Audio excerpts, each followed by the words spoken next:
तो नमस्कार दोस्तों, कैसे हैं आप। उम्मीद हो अच्छे ही होंगे। तो आज की वीडियो में आपका बहुत बहुत स्वागत है। दोस्तों, आज मैं आपको 4 ऐसी गलतियां बताने वाला हूं जो आप अक्सर अगर अपने बैंक खाते में करोगे तो आपका बैंक अकाउंट तुरंत बंद कर दिया जाएगा। जी हाँ, ये नियम अभी सरकार ने लागू किए हैं। वे 4 बड़ी गलतियां बताऊंगा, अगर आप उन गलतियों को करोगे तो आपका तुरंत बैंक खाता बंद हो जाएगा। अगर आप यूपीआई पेमेंट यूज करते हो या एटीएम यूज करते हो तो ये वीडियो एंड तक देख लेना, क्योंकि ये ज़्यादातर खाते उन्हीं के ब्लॉक हो रहे हैं जो ज़्यादातर एटीएम यूज कर रहे हैं या फिर यूपीआई पेमेंट यूज कर रहे हैं। ठीक है, तो ये वीडियो अब ध्यान से देखना। ठीक है, अब मैं आपको बताने वाला हूँ 4 वे बड़ी गलतियाँ जो आपको नहीं करनी है। देखिए पहली क्या गलती है। दोस्तों, जो सबसे पहली गलती है वो है फ्रॉड वेबसाइट और नकली ऐप पर अकाउंट यूज करना। जी हाँ, आजकल सोशल मीडिया और गूगल सर्च पर आपको हजारों ऐसे ऐड दिखेंगे कि भैया 50 रुपये लगाओ और 50,000 रुपये कमाओ। ठीक है, 100 रुपये में मोबाइल खरीदो, आपने वे भी ऐड देखे होंगे। 24 घंटे में आपका लोन अप्रूवल हो जाएगा, आपने ये भी ऐड देखे होंगे। दोस्तों, जो ये एड्स चलते हैं ये फेक होते हैं और ये वेबसाइट भी फेक होती है। तो भाई इन वेबसाइट से बचो, क्योंकि अगर आप इन वेबसाइट्स पर अकाउंट यूज करोगे अपना तो आपका बैंक खाता तुरंत बंद होगा, क्योंकि ऐसी वेबसाइट और ऐप्स आपके अकाउंट डिटेल, कार्ड नंबर और यहाँ तक कि यूपीआई की भी जानकारी ले लेती है। अब बैंक के सिस्टम बहुत स्मार्ट हो गई है। अगर वे आपको ऐसी गलती करते हुए देखते हैं तो बैंक खाता भाई तुरंत बंद कर देंगे आपका। फिर बाद में मत कहना। तो ऐसी वेबसाइट, ऐसे एड्स और ऐसी स्कैम से बच कर रहो। ठीक है, अब मैं कुछ आपको एग्जांपल बताता हूँ। जैसे देखिए, कई लोग ऑनलाइन बैटिंग करते हैं, यानी ऑनलाइन गेमिंग साइट पर जाते हैं या फेक शॉपिंग साइट्स पर पेमेंट कर देते हैं। बाद में जब ट्रांजैक्शन फेल होता है तो बैंक को शक हो जाता है कि ये पैसा कहीं मनी लॉन्ड्रिंग या फ्रॉड से तो नहीं जुड़ा है, तो इसलिए आपका बैंक खाता तुरंत बंद कर दिया जाता है। मैं आपको एक जरूरी टिप्स दूंगा कि हमेशा सिर्फ ऑफिशियल वेबसाइट या ट्रस्टेड यूपीआई ऐप्स और आरबीआई प्लेटफॉर्म का ही यूज करो। फेक शॉपिंग के चक्कर में, फेक लोन के चक्कर में और फेक गेम पैसे कमाने के चक्कर में मत पड़ो, क्योंकि इनसे आपका बैंक खाता तुरंत बंद हो सकता है। ठीक है, अब मैं आपको दूसरी गलती बताता हूँ जो आप अपने बैंक खाते के साथ करोगे तो आपका बैंक खाता तुरंत बंद कर दिया जाएगा। देखो, तो दूसरी सबसे बड़ी गलती है वो जो होती है वो है अपने अकाउंट को दूसरे से यूज करवाना। दोस्तों, जो सबसे बड़ी गलती है वो होती है अपने अकाउंट को किसी और के द्वारा यूज करवाना। दोस्तों, अक्सर मैंने रिश्तेदारों में और फ्रेंड्स में देखा है कि वो कहता है कि भाई अपने अकाउंट में पैसे डलवा लो, क्योंकि मैं अब पैसे भिजवा रहा हूँ कहीं से। तो देखो, अगर आप ऐसा करोगे तो आपका बैंक खाता तुरंत बंद होगा। दोस्तों, अगर आपका रिश्तेदार है, अगर आपका फ्रेंड्स है, अगर वो ऑफिशियल ऐप्स या ऑफिशियल वेबसाइट से आपको अपना पेमेंट मंगवा रहा है आपके खाते में तो फिर तो ठीक है, लेकिन याद रखिए, अगर वो पैसा किसी क्राइम, हवाला, ड्रग्स या साइबर फ्रॉड से जुड़ा निकला तो मुसीबत सीधे आपके सिर पर आएगी और बैंक और पुलिस को लगेगा कि आपने उस ट्रांजैक्शन में उसकी हेल्प की है। बहुत बार साइबर फ्रॉड में देखा गया है कि ठग किसी और का अकाउंट यूज करके भाई स्कैम कर देते हैं। ठीक है, बाद में असली मुसीबत उसी पर आती है जिसका वो अकाउंट होता है। तो इनसे बचकर रहो, अपना अकाउंट कभी भी किसी को मत दो। ठीक है, कोई भी हो, आपका फ्रेंड्स हो या रिश्तेदार हो, अपना अकाउंट किसी और को मत दो। ठीक है दोस्तों, मैं तीसरी गलती बताता हूं जो आप सबसे ज़्यादा करते हो, वो है फेक लोन ऐप्स और ऑनलाइन जुआ खेलना। जी हाँ, आजकल आपको प्ले स्टोर पर सैकड़ों ऐसे ऐप मिल जाते हैं कि 5 मिनट में लोन ले लो। आपको 5 मिनट में 50,000 का लोन अप्रूवल हो जाएगा। वहाँ पे 50 रुपये दे लगाओ और 1,000 रुपये पाओ या 3,000 रुपये पाओ। तो ऐसे ऐप्स और ऐसी वेबसाइट से बच कर रहो। ऐसे में क्या होता है कि भाई लोग जल्दी पैसे की लालच में वो गलती कर बैठते हैं। वो क्या करते हैं कि अपने अकाउंट और केवाईसी डिटेल उन ऐप्स को दे देते हैं। फिर बाद में पता चलता है कि अकाउंट से छोटी छोटी कटौतियाँ हो रही है या उसका डेटा लीक हो गया। इसी तरह ऑनलाइन बैटिंग और जुआ साइट्स पर जब पैसा डिपॉजिट करते हैं ना तो बैंक तुरंत ट्रैक करता है उसे, क्योंकि आरबीआई ने ऐसे ट्रांजेक्शन को हाई रिस्क कैटेगरी में रखा है। और अगर बार बार ऐसे ट्रांजेक्शन दिखते हैं, जो आपका बैंक होता है वो आपके बैंक अकाउंट को तुरंत ब्लॉक कर देता है, क्योंकि उससे दूसरों को भी फ्रॉड होने की संभावना होती है। दोस्तों, हाल ही में लाखों लोगों के अकाउंट सिर्फ इसी वजह से ब्लॉक हुए क्योंकि उन्होंने क्रिकेट बैटिंग या ऑनलाइन कैसीनो में पेमेंट किया था।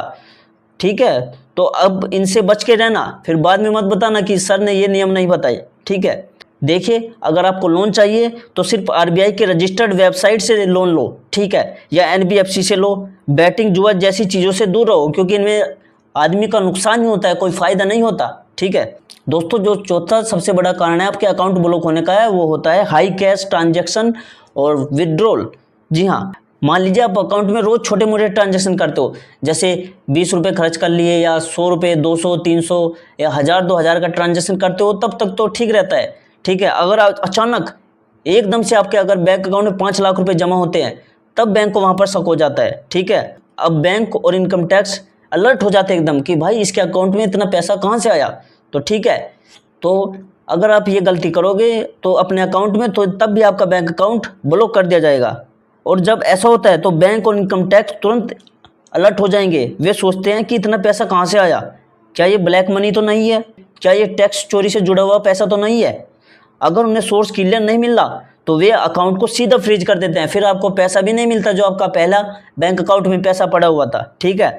दोस्तों बहुत सारे छोटे बिजनेस वाले कैश में काम करते हैं लेकिन डॉक्यूमेंट अपडेट नहीं करते, नतीजा उसका अकाउंट फ्रीज कर दिया जाता है और बाद में घंटों बैंक के चक्कर लगाने पड़ते हैं। तो अपने बैंक अकाउंट में केवाईसी और अपनी जानकारी अपडेटेड रखो ताकि आपका बैंक अकाउंट फ्रीज ना हो। दोस्तों अगर आप अपने अकाउंट में बड़ा कैश ट्रांजैक्शन करना चाहते हो या ज़्यादा पैसे जमा करने चाहते हो तो उसमें डॉक्यूमेंट्स और आपका इनकम सोर्स पता होना चाहिए। बैंक को पता होना चाहिए कि ये पैसा कहाँ से आप लाए हो, कहाँ से इस पैसे का सोर्स है, तो ये बैंक को पता होना चाहिए आपके। इसके लिए इसमें डॉक्यूमेंट जमा होते हैं, ठीक है।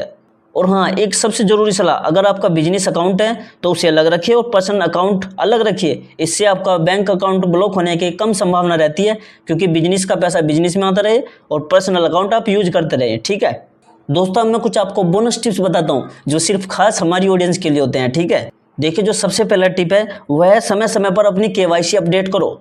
अगर केवाईसी अपडेट नहीं है अपने बैंक में चले जाओ, वहाँ पर केवाईसी अपडेट कर लो, ठीक है। दूसरा, UPI pin, net banking password किसी को मत दो भाई, आप फ्रेंड हो या कोई भी हो, उसे अपना यूपीआई पिन, पासवर्ड या मेल आईडी आपको बिल्कुल भी नहीं देना है, ठीक है। तीसरा जो मेरा टिप है, अगर आपके फ़ोन में कोई भी मैसेज आता है कि इस लिंक पर क्लिक करके आप 50,000 रुपये क्लेम कर लो, 10 रुपये लगाकर 10 लाख रुपए कमा लो, या 50 रुपये लगाकर वहाँ पर 50 लाख का लोन ले लो, ये ले लो वो ले लो, तो इनसे बच कर रहो क्योंकि ये फ्रॉड और स्कैम ऐप्स होते हैं, ठीक है। तो इनसे बच के रहना। चौथा, अगर आप यूपीआई यूज कर रहे हो तो ऑफिशियल ऐप से ही यूपीआई पेमेंट करो, जैसे गूगल पे हो गया, फ़ोन पे हो गया या पेटीएम, ये ऑफिशियल होते हैं, ठीक है। अगर आप अपने बैंक की ऑफिशियल ऐप डाउनलोड कर सकते हो, जैसे एसबीआई का एसबीआई योनो है, पीएनबी का पीएनबी वन ऐप है, या फिर एचडीएफसी का अलग ऐप है, तो ठीक है, ऑफिशियल ऐप यूज करो यूपीआई पेमेंट के लिए या ट्रांजैक्शन के लिए। थर्ड पार्टी ट्रांजैक्शन ऐप के चक्कर में मत पड़ो क्योंकि वहाँ पर फ्रॉड हो सकता है। तो दोस्तों ये थी 4 जगह जहाँ आपको बैंक अकाउंट यूज नहीं करना है ताकि आपका बैंक खाता ब्लॉक ना हो। अब मैं एक बार और फिर से रिपीट कर देता हूँ ताकि आपका कोई नुकसान ना हो। देखो 4 जगह आपका बैंक अकाउंट यूज बिल्कुल भी नहीं करना, फिर से रिपीट कर देता हूँ, ठीक है। फ्रॉड वेबसाइट पर और फेक ऐप्स पर अपना अकाउंट यूज मत करना। हवाला या दूसरों के गलत ट्रांजैक्शन के लिए बिल्कुल भी अपना अकाउंट मत देना। नकली लोन ऐप्स और ऑनलाइन जुए में नहीं रहना है, ठीक है। इन ऐप्स का बिल्कुल भी यूज नहीं करना क्योंकि ये फ्रॉड हो सकते हैं, आपके साथ फ्रॉड हो सकता है। अचानक हाई कैश डिपॉजिट या सस्पिशियस के ट्रांजैक्शन में भी इनसे बचकर रहना, इनमें भी आपका बैंक अकाउंट ब्लॉक हो सकता है। अगर आप हाई ट्रांजैक्शन करना चाहते हो तो वहाँ पर पहले डॉक्यूमेंट्स अपलोड बताओ, डॉक्यूमेंट्स ले जाओ, इनकम सोर्स बताओ, तब आप हाई ट्रांजैक्शन कर सकते हो, ठीक है। दोस्तों अगर आप इनसे बच गए तो आपका बैंक अकाउंट सेफ रहेगा, आपको कोई भी नुकसान नहीं होगा। दोस्तों आप कहाँ से मेरी वीडियो देखते हो तो कमेंट में अपने राज्य का नाम या अपने शहर का नाम जरूर लिख देना ताकि मुझे पता चले कि कहाँ तक मेरी वीडियो पहुँच रही है, ठीक है। इससे क्या होता है, इससे मुझे एक मोटिवेशन मिलता है कि कहाँ से लोग मेरी वीडियो देख रहे हैं। तो जानकारी अच्छी लगी हो तो एक बार फिर से कहना चाहूँगा, वीडियो लाइक कर देना। मिलते हैं अगली वीडियो में एक अच्छी जानकारी के साथ, तब तक के लिए सावधान रहिए, सतर्क रहिए और बैंकिंग में स्मार्ट बने रहिए, ठीक है। मिलते हैं अगले वीडियो में, तब तक के लिए जय हिंद, जय भारत।